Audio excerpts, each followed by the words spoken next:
participar.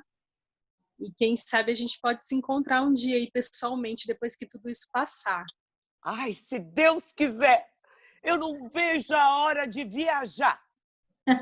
A vontade de uma reuniãozinha pedagógica, de uma confraternização.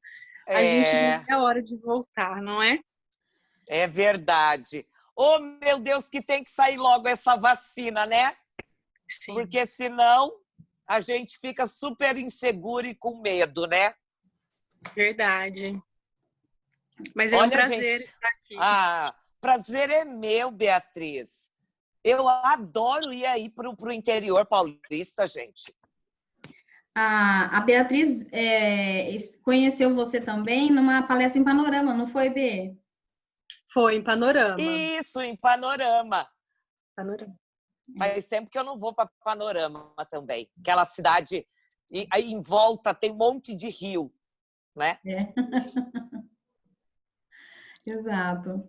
Deixa eu ver se tem. Muito legal. Eu estou fazendo a transmissão ali numa página do Face, transmitir ao vivo. Adriana Ortega, quem que tá falando? É Lourdes. Lourdes, boa noite. De Sumaré. Poxa, Sumaré com a gente, que prazer. A Lourdes foi aluna. Lourdes, você foi aluna do curso? Eu sou aluna. Ah, você é minha aluna. Então, tô vendo a voz. Eu falei, porque aqui tem muita gente. É que eu fico quietinha no canto, né? Ah. Hoje eu me manifestei. Eu tenho uma aluna que é daí de perto de... A Rio Claro é perto de Sumaré, Mel? É, né? Não. Não nada a ver, né? É caminho, né? É perto. A Amanda é de Rio Claro. A Amanda tá na sala aqui também. Pelo menos tá aqui pra Amanda. Acho que é a Amanda.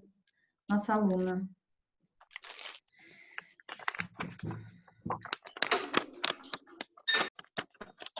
Bora lá! Bora lá. Deixa eu, então, abrir aqui uma página. Muito bem. Boa noite, Larissa.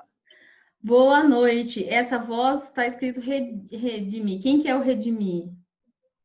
Quem será, hein? Não, a voz é conhecido, mas eu não tô... Tem tudo a ver com a contação. Ah, Wilson, meu amigo! Coordenador. Nosso coordenador, o Wilson. E ele é tão tímido e apareceu assim, né, Ariane? De uma vez. Tá bom. Deixa eu começar aqui. Então, vamos lá, então. Aline, que fofa aí, as diretoras, a Beth, os nossos professores de Ouro Verde. Que não dá para ver todo mundo na tela, né? Está sendo transmitido aqui, beleza. Uhum. Boa noite a todos, sejam todos bem-vindos aí nessa live. Eu disse que essa vai ser a melhor live que você já assistiu, porque assim, a gente tem que viver o hoje. Hoje nós vamos assistir a Regina falando sobre contação de histórias. A professora Regina é uma professora brilhante, ela acabou de falar que ela quer que acabe tudo isso para ela poder viajar, porque ela é muito viajada, ela percorre muitas escolas, ela ensina muito a gente. Esse ano em Ouro Verde, ela começou com uma palestra, dando aí uma injeção de ânimo nos nossos professores, sempre a gente sai muito revigorado. Eu espero que todos aproveitem muito essa noite. Quero agradecer a Beatriz, secretária de Educação de Santa Mercedes, a Dani, coordenadora geral pedagógica de Tupi Paulista, o Rodrigo, secretário de Educação de Ouro Verde, e quero agradecer a todos os professores, os alunos do cursinho do Manual da professora Larissa, a todos os professores de Ouro Verde, das escolas, e todo mundo aí que foi convidado a trocar as ideias em relação à contação de histórias, porque a gente sabe que contar histórias é uma arte que não é recente, é pré-histórica contar histórias, e todo mundo gosta de uma boa história, independente se você dá aula para o primeiro, para o pré, ou até mesmo no ensino médio, você precisa ter uma boa postura de voz, você precisa usar a imaginação. Por que será que os nossos alunos têm pouca leitura, não gostam de fazer redação? Onde será que parou a contação de história na sua vida, na vida do seu aluno? Então, contação de história não é só para criança, é para pessoas, né? Para pessoas, para imaginar, para trabalhar a questão do repertório. O que a gente tem na hora do processo de escrita? O que mais a gente escuta? Eu não sei o que escrever. Eu não tenho repertório. E o repertório, ele vai ser abastecido onde? Na imaginação, na contação de histórias. Então, muito obrigada, professora Regina, pelo aceitar o convite do Manual da professora Larissa. E eu quero fazer outras lives, né? Nós vamos fazer live em relação, nós vamos ter um webinário que a gente, depois eu vou mostrar no final, esse webinário que também vai trazer outros profissionais e inclusive a Regina falando sobre essa questão de contação de histórias. Boa noite, Regina, seja bem-vinda. Tá com o som desligado, tem que ligar de novo. Peraí. Isso, agora ligou. Agora ligou? Olha, a tecnologia nos prega peça, né, gente? Mas já tem um tempo que eu estou usando, mas às vezes muda a ferramenta. Boa noite, gente linda. Boa noite, Larissa, querida. Muito obrigada por ter me convidado. Cumprimento, então, também o Rodrigo, secretário, que eu tive em Ouro Verde este ano. A Beatriz, a secretária de Santa Mercedes, Dani, e todos que estão entrando aí. A Mel, que eu conheci hoje, a Merlin, né? Bom, hoje, gente, falar da contação de histórias, eu quero puxar o seguinte viés para a gente dialogar. Primeiro, gente, que a contação de história é uma arte. Larissa, acho que tem áudios abertos aí que está fazendo bastante ruído. Fechei. Pronto, beleza. A contação de histórias é uma arte da narrativa oral e ela permanece viva por muito tempo em diversas culturas, seja na cultura africana, seja na cultura asiática, na cultura indígena, na cultura árabe. A narrativa oral é fundamental. Nós conhecemos, né, as gerações, os contadores de causos, por exemplo. Eles são fundamentais. E hoje nós vamos falar um pouco da contação de história. E hoje eu quero dizer para vocês o seguinte.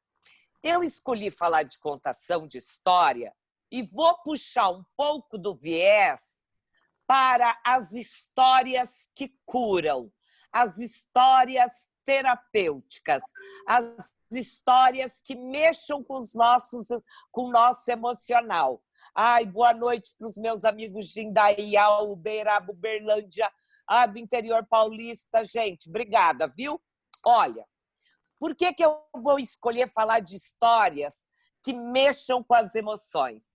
Porque, afinal, nós estamos vivendo um período, um tempo, gente, de incerteza, insegurança, de medo, de angústia, meu Deus, de sofrimento, também de saudade da escola, saudade dos alunos. E eu sei que milhares de professores por esse Brasil estão utilizando da contação de histórias para trabalhar com seus alunos agora, né? Via WhatsApp, usando plataformas digitais. Então, eu escolhi falar de histórias hoje que remetam às questões emocionais. Mas, como a Larissa disse, gente, eu queria...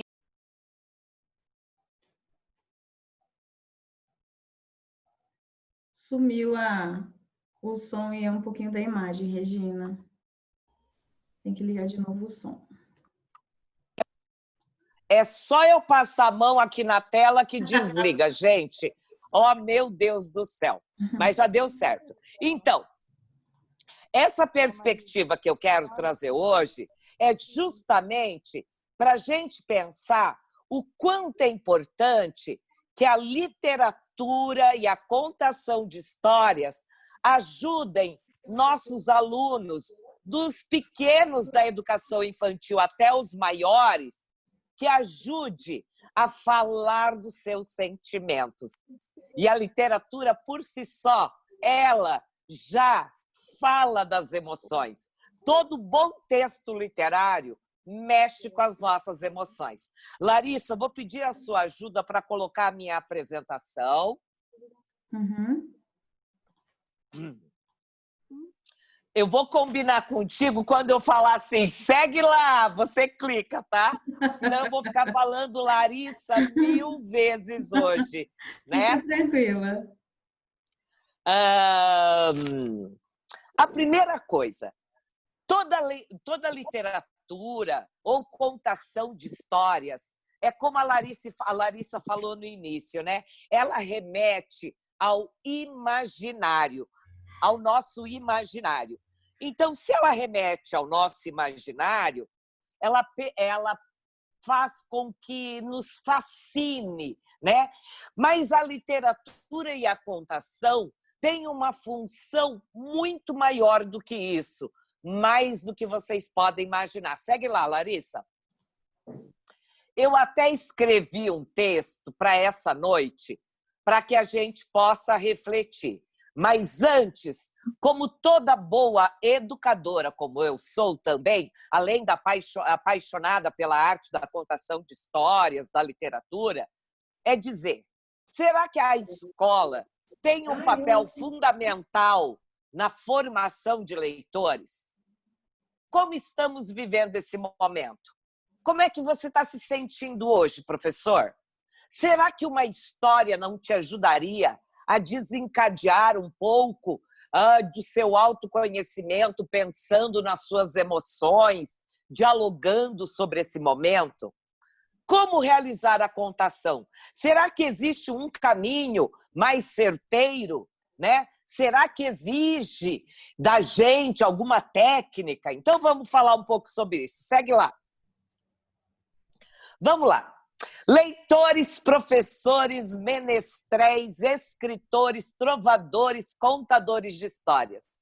Junte-se a todos nós para o encanto que exerce o livro e as histórias que circulam por esse país.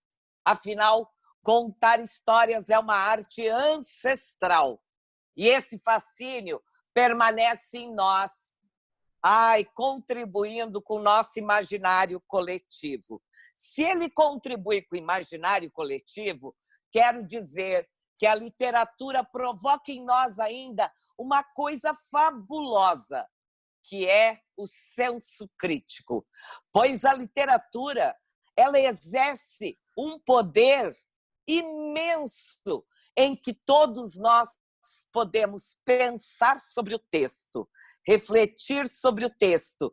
Então, a literatura não é que ela seja política, mas ela tem um ato político de fazer o ser humaninho pensar. Então, vamos lá, Larissa. É que a Larissa que está me ajudando a clicar, tá, gente? Então, atenção.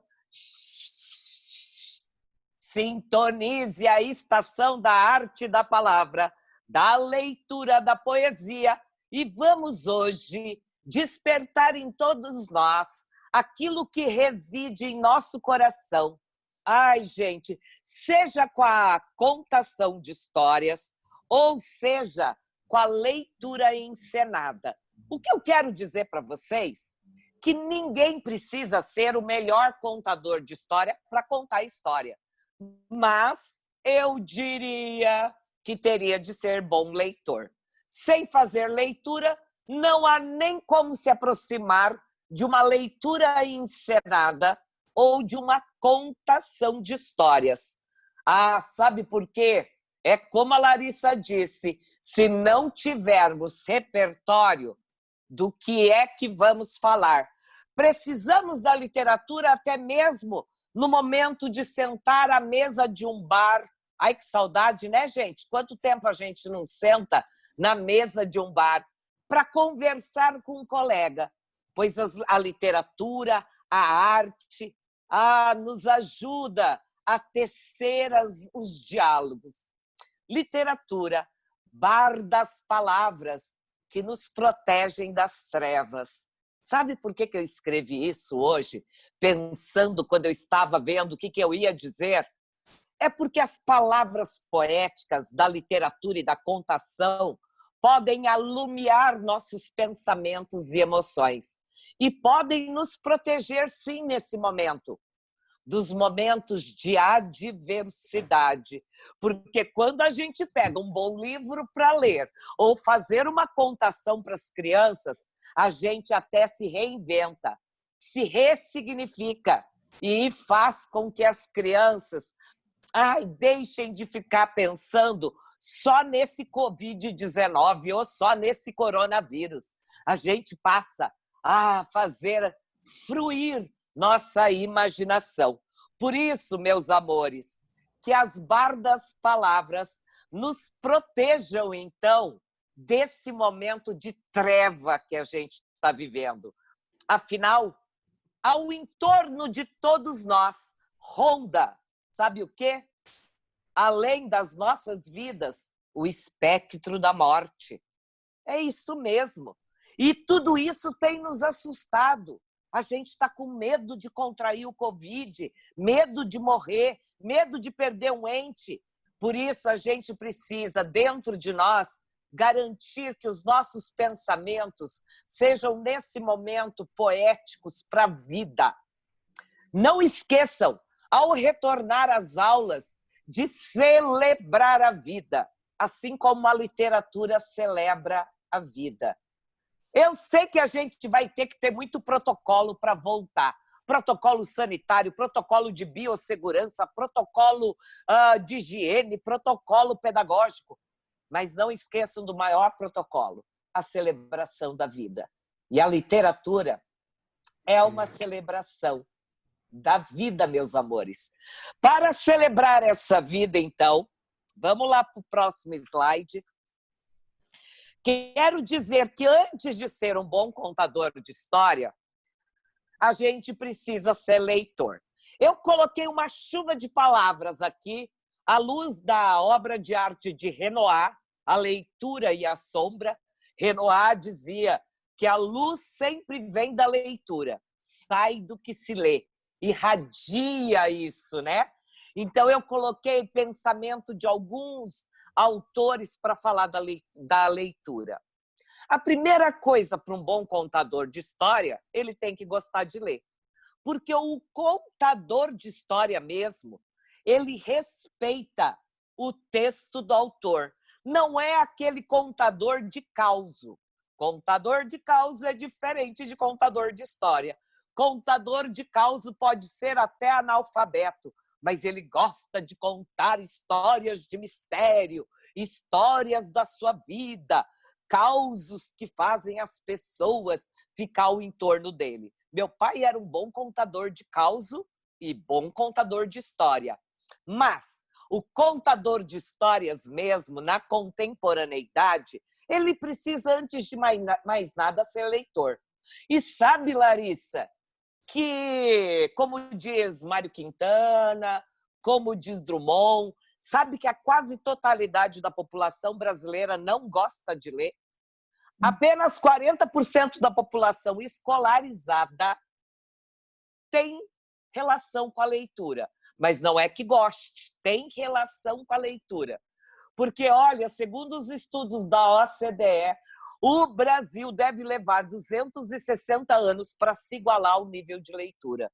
Meu Deus, 2 séculos e meio nós temos de atraso comparado com países de primeiro mundo. Então, gente, como diz Drummond, a literatura, a leitura, meu Deus, ela cresce tanto dentro da gente. Daniel Pennac, quando ele diz, né, que o tempo para ler dilata o tempo para viver. Olha que coisa mais linda! E tem gente que ainda que diz que não tem tempo para ler. O tempo para ler é como o tempo para amar. Dilata o tempo para viver. Não é por acaso que quem lê mais, pensa mais, escreve melhor, fala melhor. E tem mais. E tem mais. Busca mais sucesso na vida, sabia? Do que aqueles que não leem. aqueles que se afastaram da leitura até mesmo na escola. Então, gente, olha, como diz Ziraldo, hein? Ler é melhor do que estudar.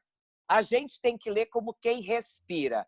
Olha na casa da Larissa, é só livro. Olha na minha casa aqui atrás, ó, é livro, livro, livro. Aliás, os livros ocupam a minha sala. Visita importante na minha casa é quem gosta de ler. Então, ele sempre é bem-vindo, porque os livros tomam conta das paredes da minha casa toda. Porque, além de eu ser colecionadora de algumas obras literárias, sou colecionadora de livros de literatura infantil, obviamente que só tenho bons livros, bons títulos, né? Mas eu gosto de ler, de estudar. Olha, veja só. Segundo o Instituto ProLivro, as pesquisas sobre leitura diz que a leitura é a principal ferramenta para melhorar a qualidade da educação. Aliás, uma saudação aos deputados que votaram na permanência do Fundeb. Viva! Agora vamos para o Senado. Viva, viva, viva, né?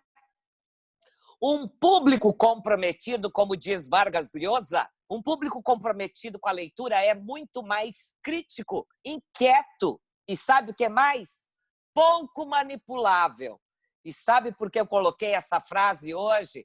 É para dizer que se a gente investir na qualidade da educação com leitura, meu Deus do céu, ninguém vai nos manipular, não é mesmo? Não teremos mais essa história de venda de voto? Não, não, não, não.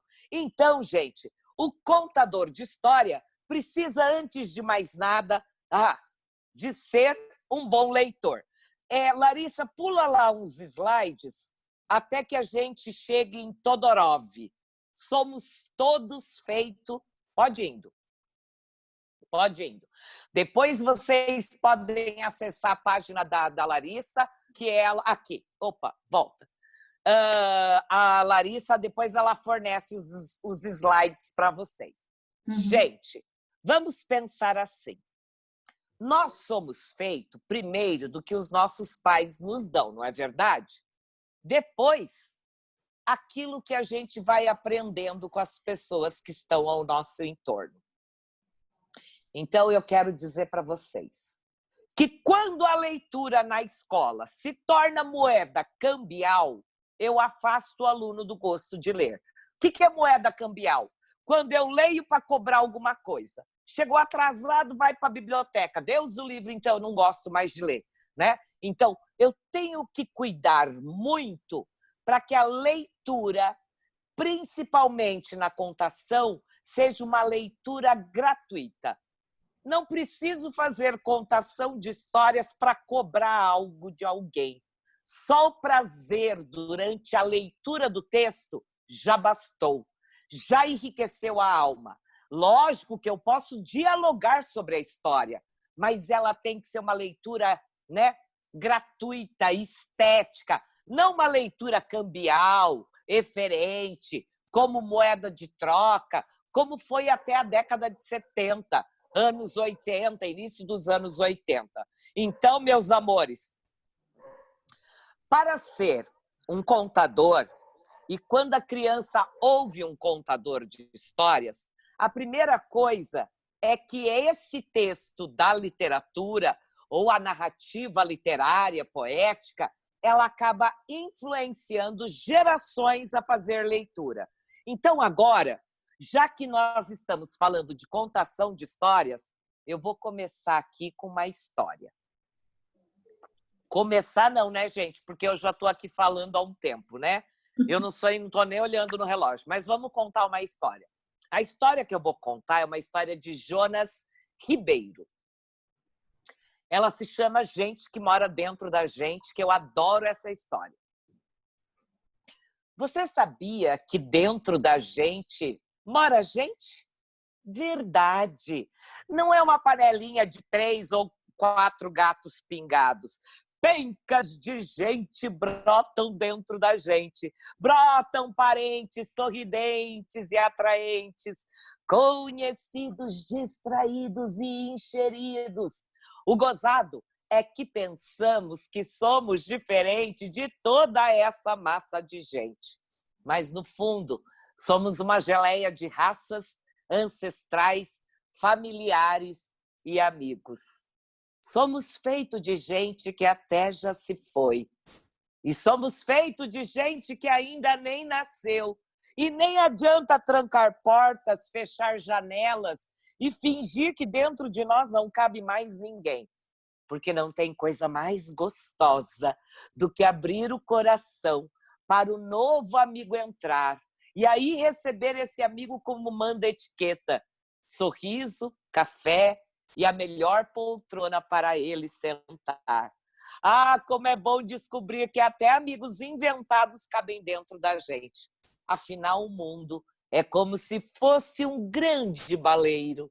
Só que ao invés de balas, nós guardamos gente. Essa história, então, é para dizer que a literatura, quando a gente lê ou quando a gente ouve uma história, cresce tanto dentro da gente que se torna permanentemente parte da gente. Por isso, eu vos peço licença para adentrar dentro da sua morada, para dizer, toque, toque, tem gente aí, gente? Tem. Então, que as histórias ajudam a constituir quem somos. Primeiro, somos seres biológicos, mas depois nós nos tornamos seres sociais. E é a partir da literatura, da contação, da arte da palavra poética, literária, da narrativa oral, que nós vamos nos constituindo gente. Por isso, dentro de mim mora Drummond, Marina Colasanti, Paulo Leminski. Dentro de mim mora Larissa, mora também Marcela, mora também agora a Mel, mora a Beatriz, o Rodrigo. Gente, dentro de mim mora gente. Mas mora também Paulo Freire, mora a deputada Dorinha, que lutou por nós. Porque, gente, as histórias nos ajudam a constituir o ser humano. Por isso elas são tão importantes. E neste momento da pandemia, Larissa, nós vamos colocar agora o slide de novo, e aí eu vou pedir para você pular uns slides agora para dizer assim, ali, ó. Aí, aqui no azul, eu não enxerguei que número é o slide. Isso. Opa!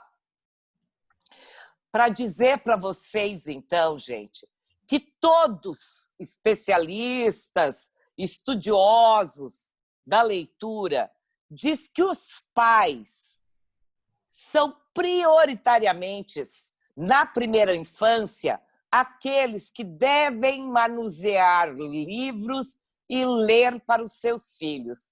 Esses são os primeiros contadores de histórias dentro das casas. Por isso, incentive que os pais leiam para os seus filhos. Eu sei que mais da metade da população brasileira não tem livros literários em casa, mas a gente pode pesquisar uma história em PDF, no Google, né, em aplicativos e ler para os nossos filhos. Agora, por que ler é importante? Porque é fundamental que essa criança, desde pequeno, se aproxime do texto escrito e também se encante com a ilustração. E você sabia que 70% da influência da leitura até os anos 90 vinham das mulheres, chamada mães. As mães e as avós influenciaram por gerações a leitura. Hoje, diz que 70% da influência da leitura não vem mais da família. Vem, sim, da professora e do professor. Por isso, professores, vamos então para o próximo slide. E pula mais um, porque eu acho que eu preparei uma palestra para o ano inteiro. Pode pular, Larissa. Mais um.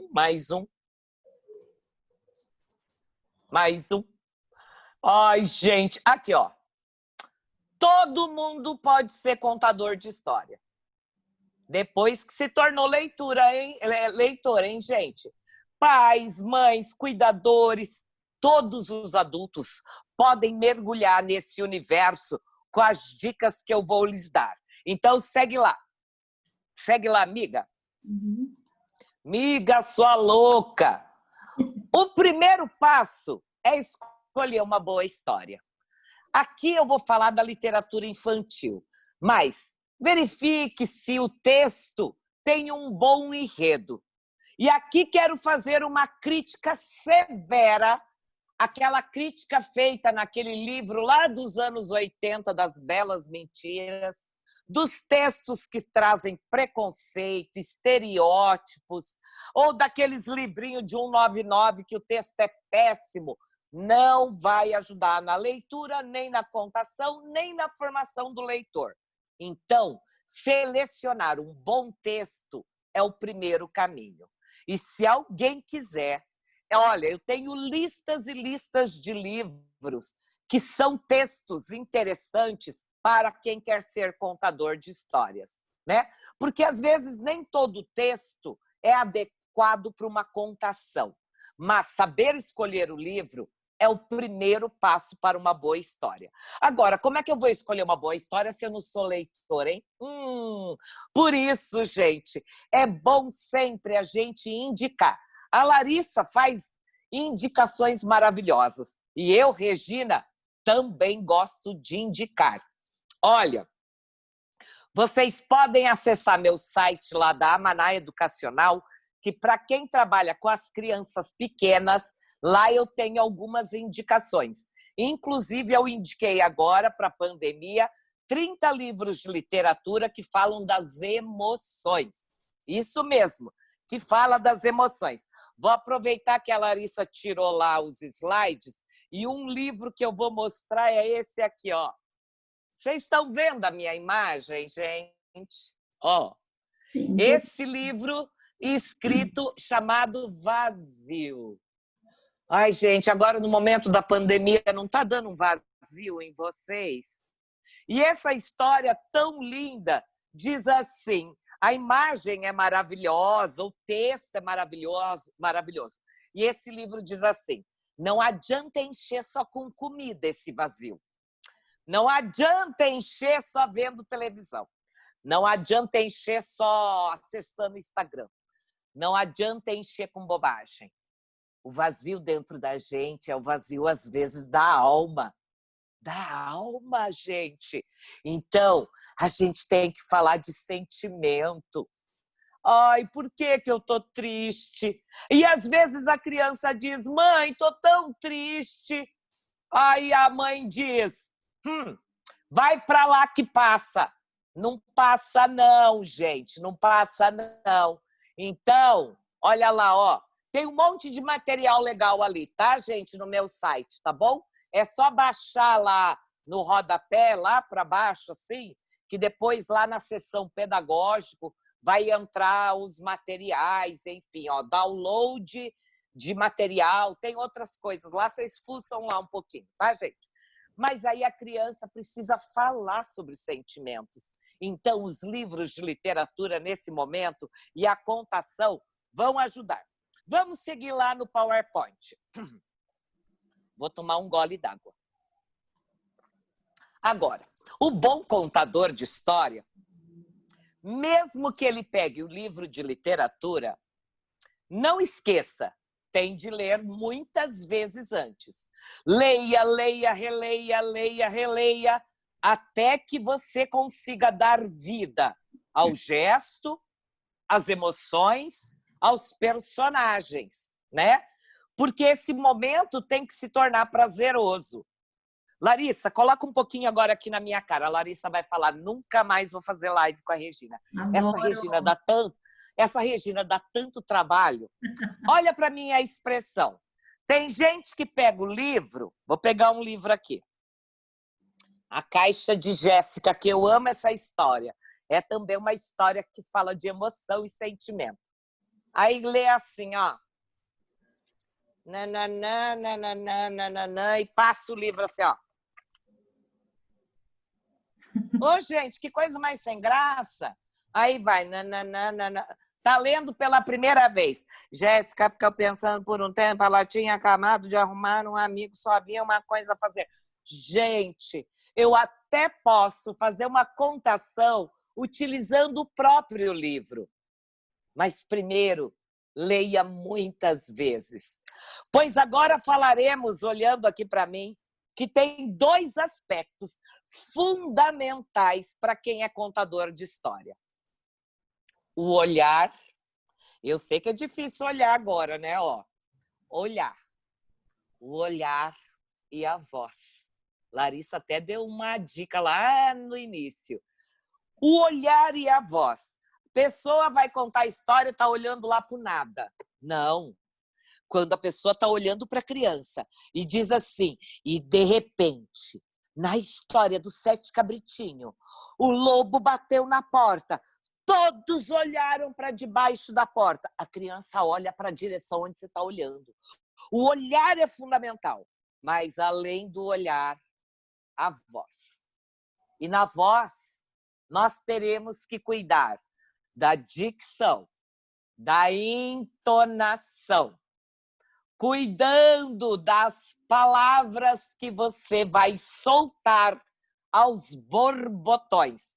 Porque o contador de história solta a palavra aos borbotões. Agora, se você não tem boa dicção e fala com os dentes cerrados, sabe, gente, tem uma artista na televisão que ela fala com os dentes cerrados. Chama Marjorie Stiano. Eu tenho uma raiva, dá uma vontade de falar para ela. Abre a boca, meu amorzinho. Contador de história tem que ter boa articulação. Opa, isso mesmo, boa articulação. Então,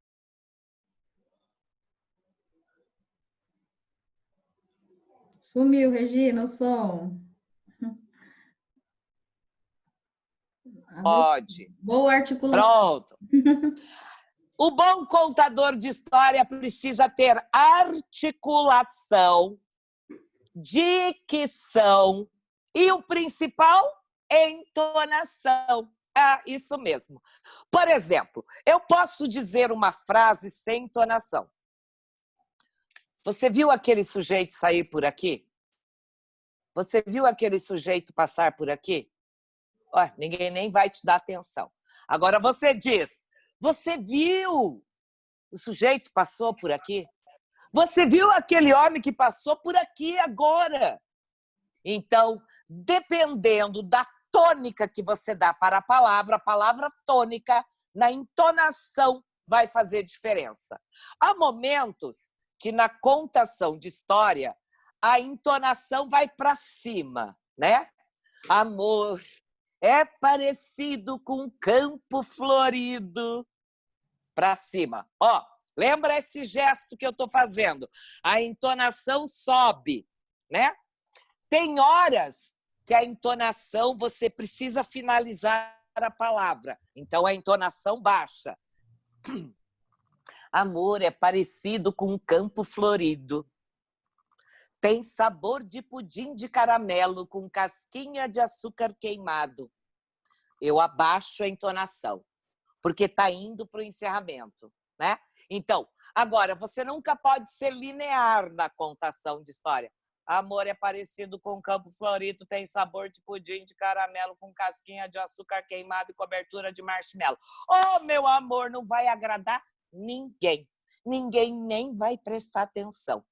Agora, você deve estar me perguntando, professor, mas o contador de história não tem que usar recurso? Já eu falarei que a gente chama, né, da encenação, né, dos penduricalhos. Não. Para o bom contador de história, primeiro é o olhar e a voz. Então, na voz, a gente precisaria ser como aqueles locutores de rádio que narravam as novelas na rádio. Lógico, vocês não eram nascidas, nem eu, tá, gente? Porque a primeira novela na rádio foi em 1942. Então, a gente fala da radiofonia. Então, as novelas na rádio eram uma sensação. E hoje, na contação de história, a gente deveria buscar o repertório daquela época por conta, sabe do quê? 42. Dos elementos sonoros que compunham aquela narrativa.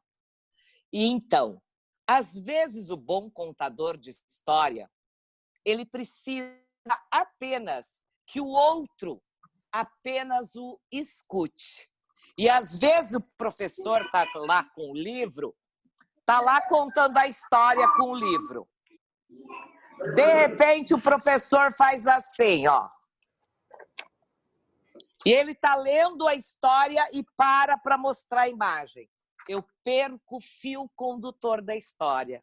Então, a primeira vez que você for ler um livro ou contar a história, se você conseguir decorar o texto, tanto melhor. Mas se você ainda não decorou, leia sem mostrar nenhuma imagem. Faça uma leitura encenada. Mas que a encenação não seja mais do que a palavra, porque senão tira a concentração das crianças. Na segunda leitura, eu mostro a imagem. Sabe por quê? Quando eu faço muita pausa, é como se eu fosse agora, ó, poesia é brincar com as palavras. Paro, mostra a imagem. Chama a atenção da criança. Joãozinho, fica quieto. Acabou, perdeu o enredo, né? Então, poesia é brincar com as palavras, como se brinca com bola, papagaio e peão. Só que bola, papagaio e peão, de tanto brincar se gastam, e as palavras não. Quanto mais se brinca com elas, mais novas elas ficam. Então, gente, você não pode ficar parando o tempo todo, senão perde a narrativa, né? Então, além da voz que eu estou dizendo, da entonação, que é fundamental, essa entonação que sobe, que desce, precisa colocar emoção nas palavras. Se eu vou dizer uma palavra como a palavra amor, eu não vou dizer amor, ó, já quer brigar, né? Tá chamando o marido para dar uma bronca, né? Agora, se eu falar a palavra amor, oh, meu Deus, que eu já sei que é uma coisa boa. Então, a palavra precisa ter melodia. Escolhe uma palavra aí, mas desliga o áudio. E brinca com uma palavra. Escolhe aí uma palavra. Por exemplo, borboleta. Ah, brinca com ela. Borboleta. Ah, le petit, le tomar, le café com chocolate. Não. Borboleta. Não. Borboleta. Borboleta pequenina, venha para nos saudar. Então, a palavra precisa ser sonora na contação de histórias, né? Além, obviamente, do que eu disse, da dicção, da entonação, de conhecer o texto. Mas vamos continuar lá. Larissa, coloca lá para mim o PowerPoint para o pessoal não perder as dicas, né? Pode clicar. Pode clicar. Pode avançar. Pode avançar mais um pouquinho, mais um pouquinho. Agora aqui, ó. Opa, voltando. Agora volta mais um. Gente, além de cuidar do olhar e da voz, nós temos que cuidar também. Pode seguir. Temos que cuidar também, gente, para não ter vícios de linguagem, né? Então, muitas pessoas utilizam né, tá, então.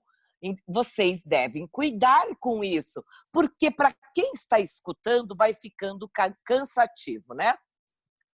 A entonação que nós falamos, a expressividade, a voz, né? Você cuidar, por exemplo, em alguns momentos sua voz pode ser mais grave, a minha voz é muito grave, mas tem momentos que eu preciso fazer ela mais aguda. Então, tem momentos que você vai cuidar para que ela seja um pouco mais aguda. Tudo isso vai depender muito do texto que você está utilizando. Vamos seguir. Pode seguir, pode seguir, pode seguir. Mais um. Isso, aqui. Aqui, Larissa. Ali. Gente, a contação de história, ela pode ser utilizada com uso e apoio de livro, ela pode ser dramatizada a partir de um texto literário que você já conheça, né? E você também pode fazer a contação de histórias. Eu prefiro, né? Eu trabalho com um grupo de contação de histórias, coordenado pelo Dr. Kleber Fabiano, que tem uma pós-graduação em contação de história presencial, inclusive, só que não está tendo aula, né? Mas que a gente trabalha com muito da arte dramática e do texto decorado, né, para poder fazer a contação de histórias. Agora, ela também pode ser aumentada, mas o fundamental é que a gente conheça uma boa narrativa literária, respeitando a métrica, a rima, o texto do autor, tá, gente? Isso é fundamental. Então, você até pode aumentar.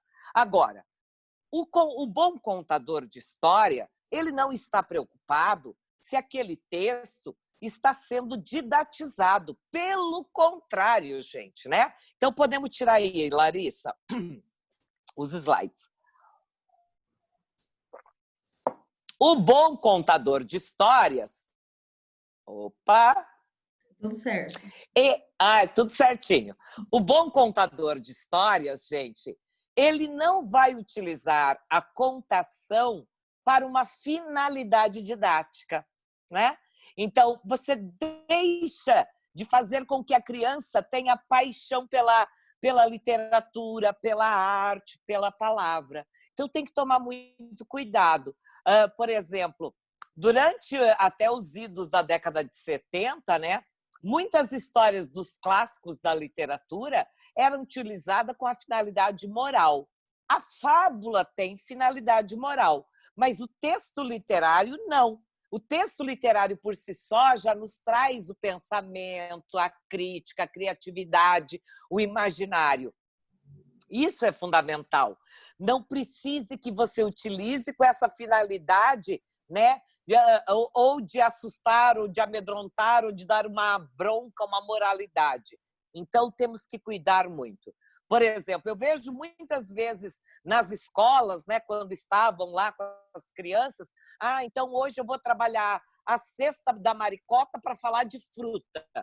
Aí a criança vai pensar, toda vez que o professor pega um livro na mão e diz, lá vem um conteúdo. Não, gente. A literatura por si só é para que a gente se apaixone, a contação para que a gente se apaixone pela literatura, pela leitura. Essa é a função do bom contador de história. Depois que termina a contação, me dá tanta vontade que eu quero pegar o livro, né? Gente, eu trabalho com a teoria literária e a teoria da contação de histórias. Mas, se eu fosse dar um exemplo de um bom contador de histórias, por exemplo, é a minha amiga Fafá Conta, daqui de Curitiba, onde eu moro. Eu moro em Curitiba, viu, gente? Fafá Conta, para mim, é uma das melhores contadoras de história. Mas existem muitos bons contadores de história, né? Carol Levi, enfim, tem uma porção. A Fafá Conta, por exemplo, ela é formada em teatro. Então, ela prepara bem o texto, decora, e ela não está preocupada, né, com o elemento que vai ser utilizado. E, às vezes, o professor está preocupado com o elemento, né? Fazer o fantoche, ter lá o boneco, que daí ele prepara, se fantasia todo, né? Se veste todo para fazer uma contação. Opa! Coloca lá o chapéu, se veste de bruxa, mas aí não cuidou da voz, não cuidou da dicção, da entonação, do elemento de coesão no texto. e aí perdeu o sentido. Ou faz uma história longa. O bom contador de história, gente, no máximo 10 minutos. E você muda a história. Aquele contador que começa, que não acaba nunca mais para a criança. A criança já até esqueceu o início que você estava contando, né? Então, cuidem para que a gente não ultrapasse, né? Ah, isso mesmo. Obrigada, Larissa. A Larissa está tão atenta. Olha que amor. Fafá Conta, esses dias a gente deu até um curso juntas. Eu, Fafá e Anderson Novelo, né? Que é um autor da Bruxa do Batom Borrado, que eu gosto tanto, né? Então, você pode usar de alguns elementos. Por exemplo, tem uma história que eu gosto muito, que é uma das histórias que eu recomendo para esse momento que nós estamos vivendo da pandemia, que se chama O Pavão Abre e Fecha. É um texto da Ana Maria Machado. Eu, por exemplo, na história do Pavão Abre e Fecha, eu utilizo apenas de papel. E só isso aqui. Ai, porque é um pavão que se pavoneava todo. Ah, meu Deus, ele ficava diante do lago olhando. Eu sou bonito ou eu sou feio? Sou bonito ou sou feio? Ai, minhas asas parecem às vezes incomodar o outro. Foi convidado para uma festa. Não, gente, a história é um pouco longa, não vou contar toda aqui, não. Mas, né, lá no final ele ficava perguntando: e você, urubu, tão fedido nessa festa? E o urubu dizia: e você, então, com essa asa aí gigante? Eu sou feio ou sou bonito? Eu sou feio ou sou bonito? Ah, mas lá no final da história, né? Ele disse, brincando com com um outro amigo pavão, né? O que vale é mesmo, gente, que uns são feiura de lixo e outro beleza de artista. Ah, mas isso não depende do bicho, depende do ponto de vista. Essa é uma história que a gente pode utilizar só o papel, só a dobradura. Já me bastaria, né? Ou não usar elemento algum. Fafá Conta, por exemplo, ela criou, né, alguns objetos de pano que viram de tudo. Ora, aquele tubo de pano vira uma minhoca, uma cobra, um círculo, e ela vai utilizando de um único elemento para fazer a contação, né, para ser mais criativa. Gente, eu posso utilizar só de um pedaço de pano. Como canta minha amiga Lucha Musca. Era uma vez um pedaço de pano, um pano encantado que fazia o que eu ia mandando. Então, nesse momento, o pano vira. Era uma vez a história de um bebê. Ah, era uma vez a história de uma bruxa. Apenas um pano. Não importa muitos elementos. Importa mesmo é a sua narrativa. Também muito cuidado que quando estamos narrando, às vezes não gostamos do final da história e mudamos para que seja ao gosto do leitor. Não, não, não. É por isso que precisamos respeitar sempre o texto do autor, da forma como o autor escreveu, né? Por exemplo, os clássicos da literatura, né? Existem muitas versões dos clássicos. Eu prefiro traduções baseadas nas obras dos originais, né? Por exemplo, A Pequena Vendedora de Fósforo. Eu já vi várias versões da Pequena Vendedora de Fósforo. E aí você perde o encanto do texto. Aliás, A Pequena Vendedora de Fósforo é um bom texto para a gente falar nesse momento sobre a morte. O quê? Sobre a morte? Sim. A literatura aborda assuntos humanos, assuntos que permeiam a humanidade.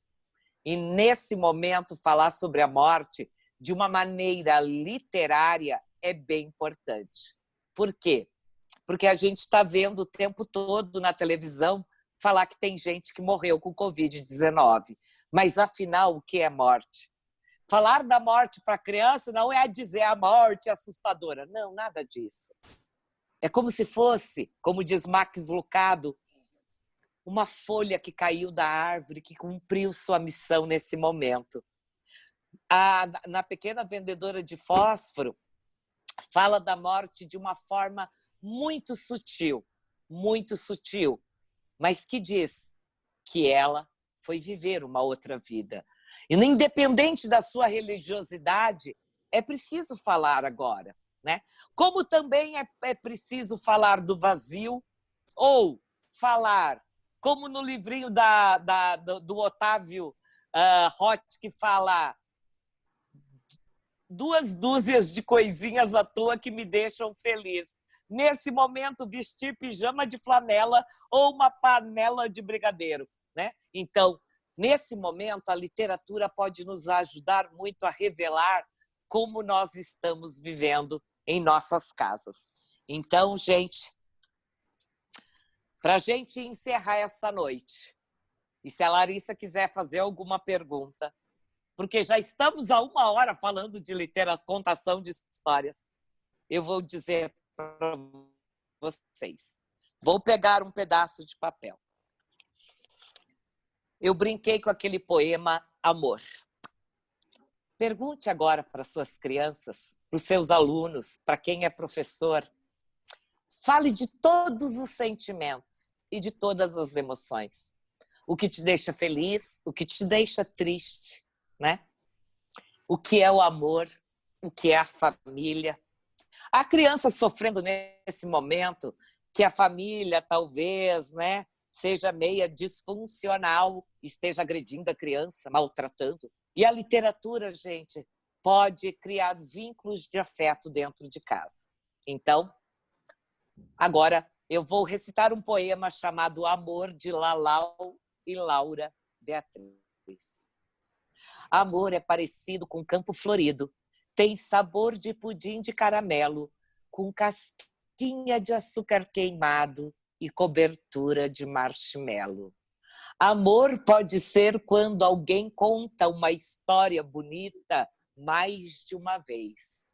Amor é como um brinquedo, é como um segredo.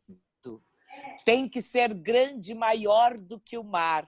Tem que ser lindo de fazer chorar.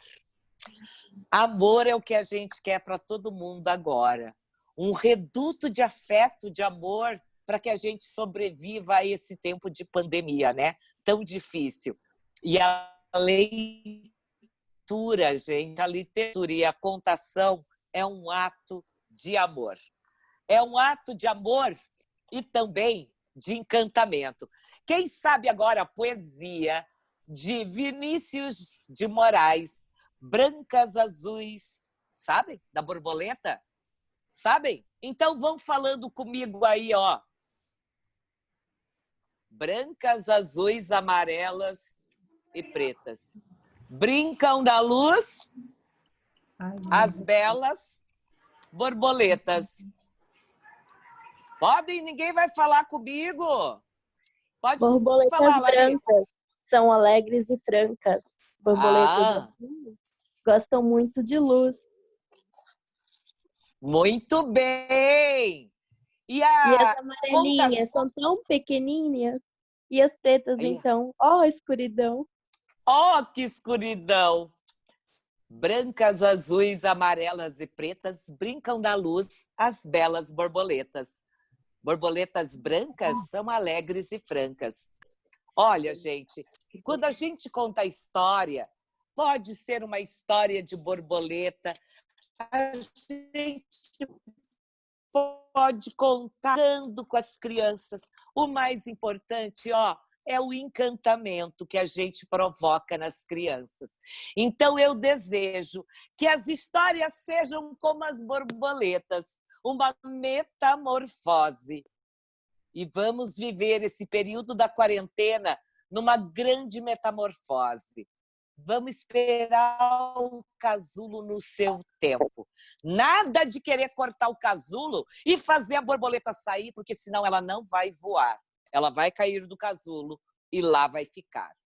Temos um ciclo. A pandemia tem esse ciclo. Então, meus amores, vamos a essa metamorfose. A contação de história é uma metamorfose que surge dentro de nós. Porque cada vez que a gente escuta uma história, a gente se transforma num ser humano melhor. Porque elas nos fazem pensar sobre a vida humana, sobre a ética, sobre a igualdade, sobre a justiça. Por isso as histórias são tão importantes na vida das crianças, dos adultos, dos idosos, de toda uma geração. Então vamos povoar o mundo cheio. Obrigada, gente, por essa noite. Obrigada, Larissa. Que maravilhosa! Vamos falar de leitura. Muito obrigada. Obrigada. Beijinho. Agradeço. Larissa, fala aí se você gostou. Regina, eu recebi uma injeção de amor. Que delícia, você tá com seu relógio errado. Eu acho que não deu 1 hora, só deu 5 minutos.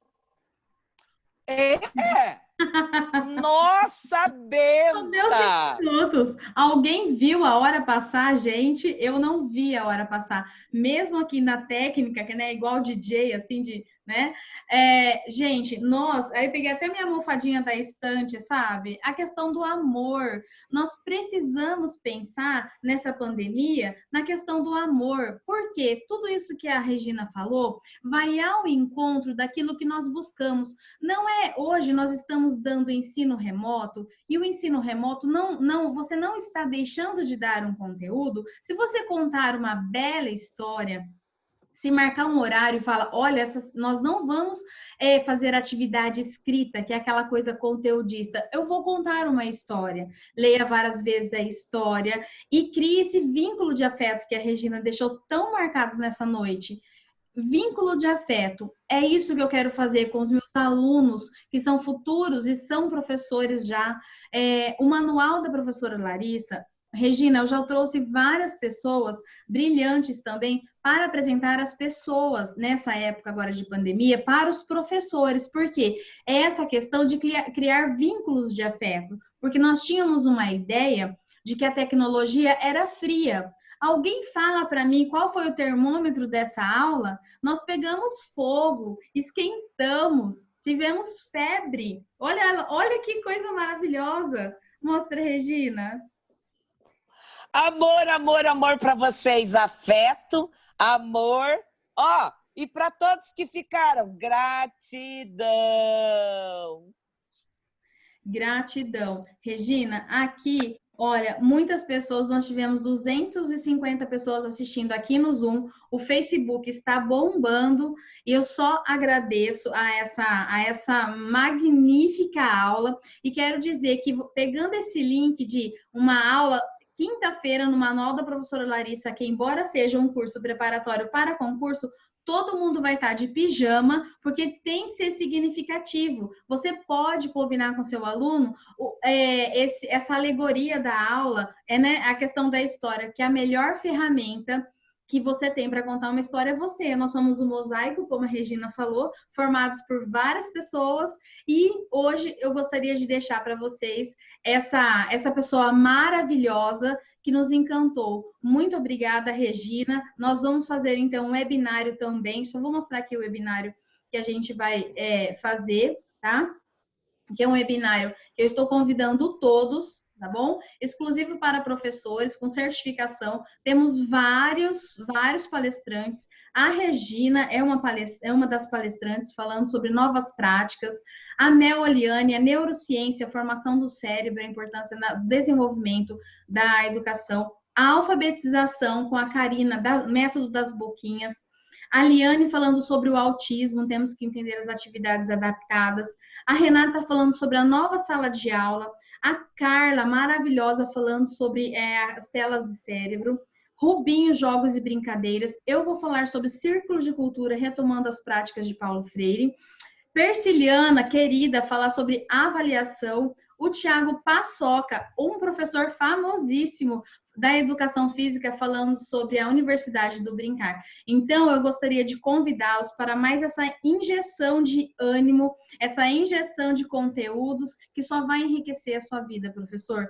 Muito obrigada pela presença de todos. Regina, mais uma vez, Beatriz, Dani Scalabrin, Odinei, meu querido, Rodrigo, meus coordenadores, professores, todo mundo que aceitou o convite para ter essa injeção de contação de histórias. Obrigada, gente! Ó. Boa noite, Obrigada, gente. Larissa. Eu que agradeço. Boa noite, gente.